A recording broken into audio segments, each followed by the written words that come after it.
Have you ever wondered what lies beyond the blue horizon, beyond the waves that never rest? Every year, more than 180 million tons of life are pulled from the ocean's depths, sustaining cities, empires, and civilizations. But beneath that dazzling surface, a silent war unfolds between man and nature machine and instinct, greed, and survival. The sea gives and it takes back. Every catch is a victory, every storm a reminder of who truly rules this planet. Humanity calls it progress. The ocean calls it defiance. How long can we keep conquering the deep before the deep conquers us? It begins with the surface war, an endless ballet of steel, salt, and storm. From Alaska to the South Pacific, fleets of vessels scan the horizon, hunting invisible shadows beneath the waves. What was once the work of instinct is now orchestrated by satellites and sonar arrays able to detect a school of tuna 40 miles away.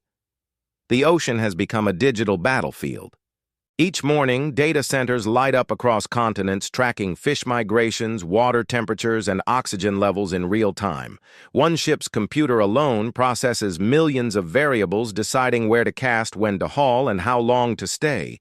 The results are staggering: hundreds of tons caught in a single voyage, billions of dollars traded at auction. Yet with each advance, a question lingers. When fishing becomes algorithmic, do we still control the ocean? Or does it now control us?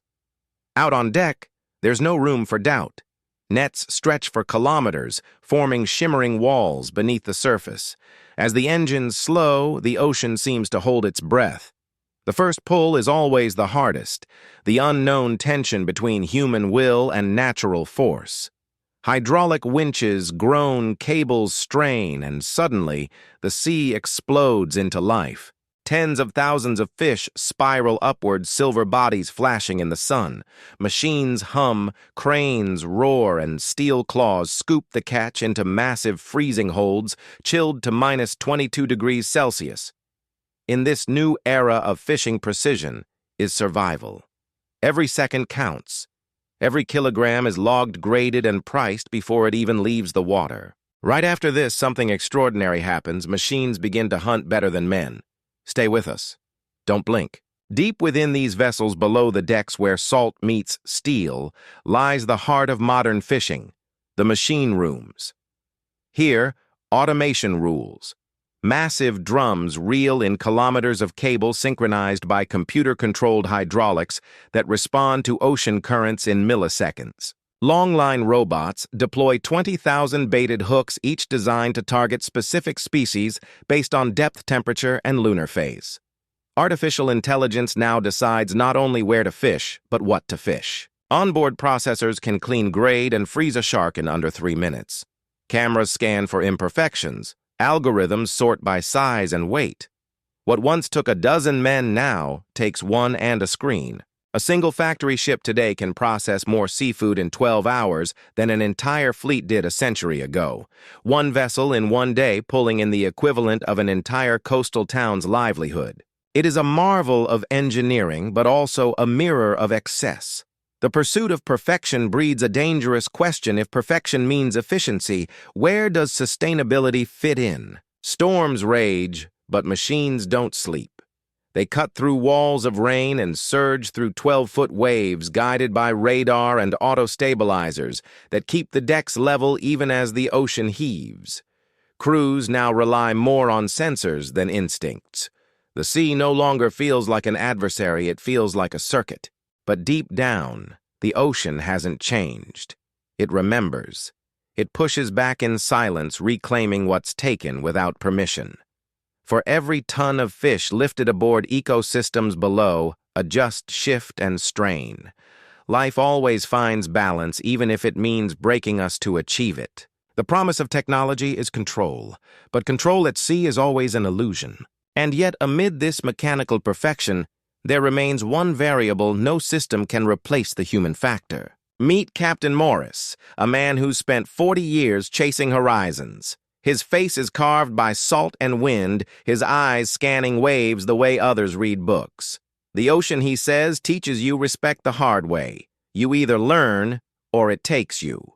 Beside him stands Lena, a 27-year-old marine engineer overseeing a fully automated longliner. She grew up in a world where fishing is less about muscle and more about microchips. To her, the ocean is data unpredictable but decipherable. 2 generations, 2 philosophies. 1 ocean. Together they face the same paradox: technology has made their work safer but not simpler. With automation comes dependency.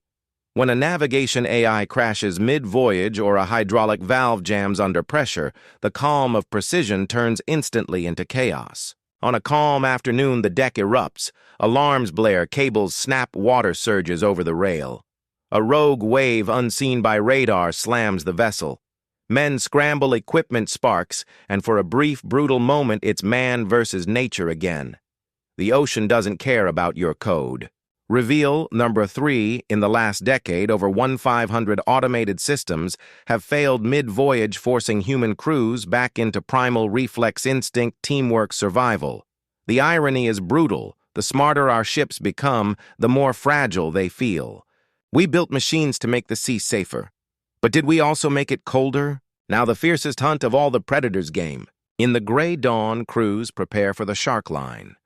Thousands of steel hooks glint under floodlights as they sink into the black water.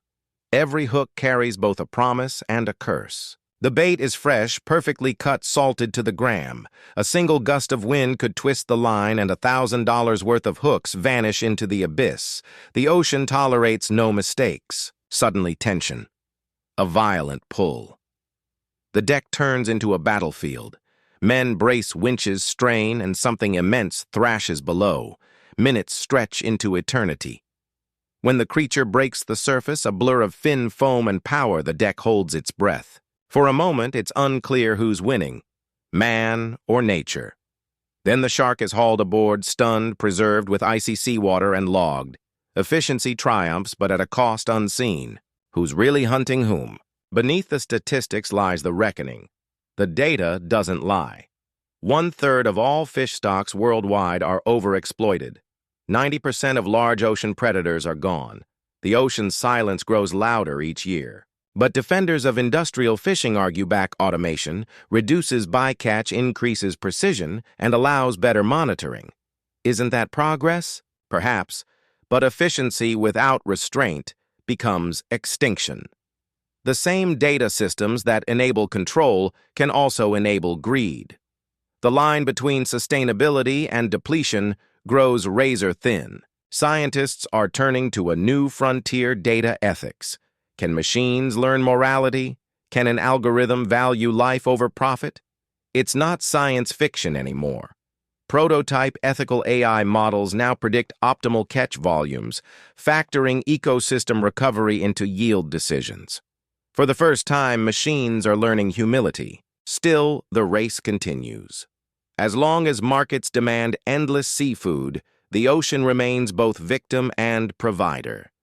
But there is hope in the hum of generators, a quiet rebellion led by those who refuse to let the sea go silent. Out on the northern trawlers, new regulations require automatic release devices for turtles and dolphins.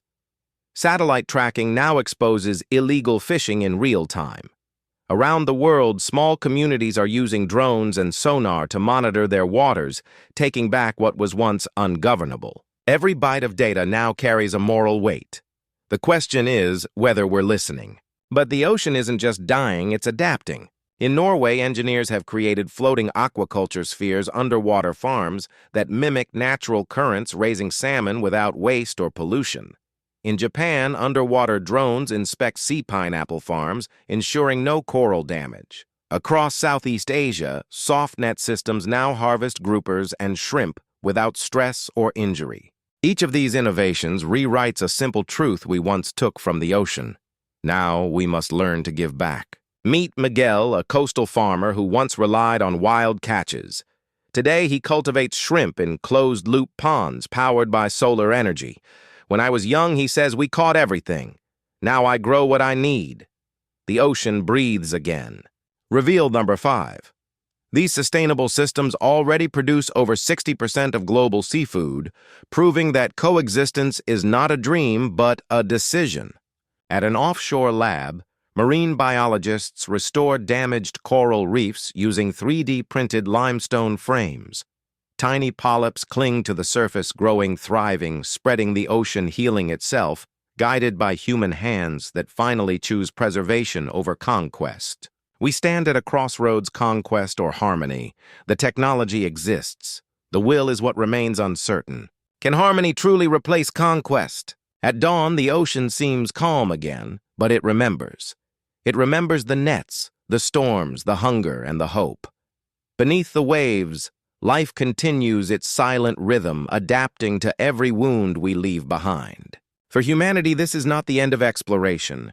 It is the beginning of responsibility.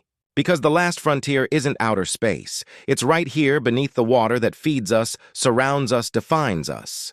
For every innovation, there must be restraint. For every harvest, renewal.